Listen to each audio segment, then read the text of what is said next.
So when June came, I put on my clothes.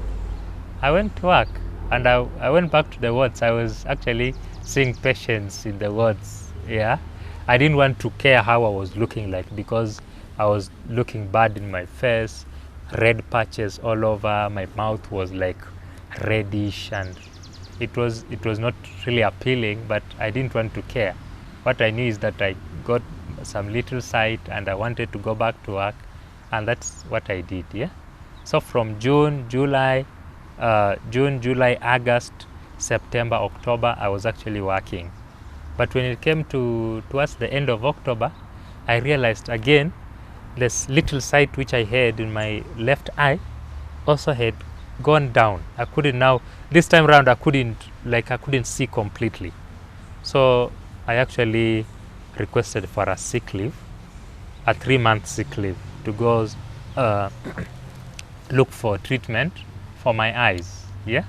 He tried all he could to balance work and sickness, of which later on the worst happened in regards to his career: termination. Some situations happen in life, and the least you expect is rejection from people that have been with you during your good times. But for Erastus, his mind was psychologically prepared for any circumstance, whether good or bad. And now my sick leave ended, and I had to go back to work. But still I didn't have sight. I didn't have my sight. So there was again that worry of how will I work? I don't have the sight. My sick leave is now over. But okay, I went back to my workplace. I explained my situation to them, and I actually requested for another leave, and they granted me the leave. Yeah. By that time, actually I thought all was fine. I thought they understood my situation, because I hadn't had any negative sentiments or negative attitudes towards what was happening to me. Yeah, by that time. And even they paid me, you see, for the second sick leave, the one I took.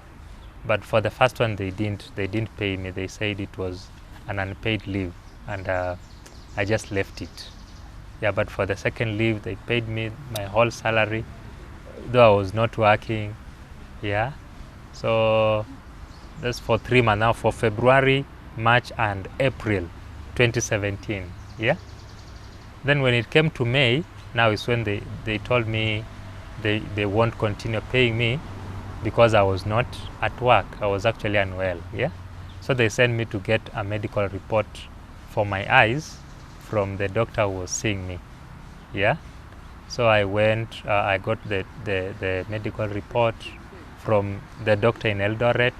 He wrote for me a very good report explaining the condition of my eyes and what was to be done. And even he requested in the same letter that they were supposed to really support me, yeah? Actually just walk with me through that journey, because it was not easy after all, yeah? Yeah, so for me, I thought from the letter they could actually find out other ways of helping me, or they could even find out if there could be other duties I could carry out in the hospital, but that was not the case. When they went through the letter, they looked at what the doctor had written, then they decided to just terminate me. Yeah, so they served me with a notice for termination. Yeah, remember that time I'm paying bills. I can't go to any other place to work because I'm sick. Yeah, and I need to buy drugs. I need care because I couldn't see. I need someone to take care of me. I was, it was just a pathetic situation. And again, you are served with a notice for termination. Yeah, so you can imagine how it feels. Yeah, so that was in the month of May. I stayed in the month of June, and then beginning of July 2017, they then terminated me officially. They handed me a letter of termination, and that was it with the hospital. As the quote states, in everyone's life, at some time, our inner fire goes out. It is then burst into flame by an encounter with another human being. We should all be thankful for those people who rekindle the inner spirit. And this is exactly what Erastus went through. The presence of people around him encouraged him a lot. But now, somewhere along the way, in 2018, June, you see, my friends heard about my story, the clinical officers, my fellow clinical officers, the ones we used to school with, the ones I used to work with, they heard about my story, and most of them used to come and visit me. And so they communicated to our leaders, to our national leaders. And I remember one day I received a call from our chairman, our association chairman. He's called Mr. Taiti. He's the chairman of the Kenya Clinical Officers Association. So he called me, he asked me about my whereabouts, about how I was doing, and I told him everything, and he said, no, let's see other doctors and see if there is any other way we could help. So I remember I saw some doctors in Lions Hospital. I went to Lions Hospital. I saw a doctor who wrote a very nice report for me, and he said the condition of my eyes could be, something can be done, but not in Kenya, in India. Yeah. So I brought the report back to him, and we began planning on how I can get to India, because again, I needed a lot of money to go there. So they organized for some fundraisings. Many people came in, they contributed money, and in June 2018, I went to India. Yeah, I went for an operation, and after operation, you see, they closed my eye. They only operated one eye, the left eye only. After that, I came back for a checkup 2 days after that operation. So they opened up my eye, and they told me to read. There's normally a chart that's put in front of you to read. So when I looked at the chart, I could actually read the whole of it, and I was so happy with that one eye. You see that? Yeah. So, okay, not really like completely up to the very normal level, but the much I could see, it was a very big mark for me. You see that? Yeah.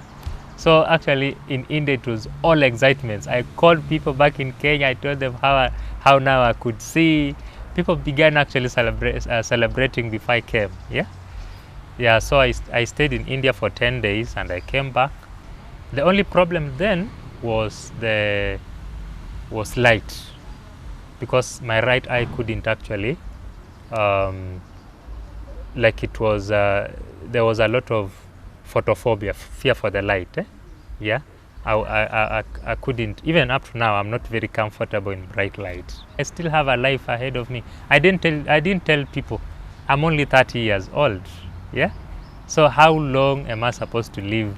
And if this is my country, this is where I'm supposed to work, to live, to work, to earn a living, to develop myself, and even develop other people. You see that? Let me tell you one thing you don't know. People who are disabled, those people, they suffer a lot. They suffer the untold suffering you've never known. Myself, when I entered that group, is when I realized how much these people are suffering. Yeah, they are suffering stigma. The society, the general society, can't really accept them. It's very hard for them to accept them. Yeah, I feel like there should be a lot of consideration, even from the government. They should consider such people more, because if they leave them, they actually, like, it's like a sentence for poverty.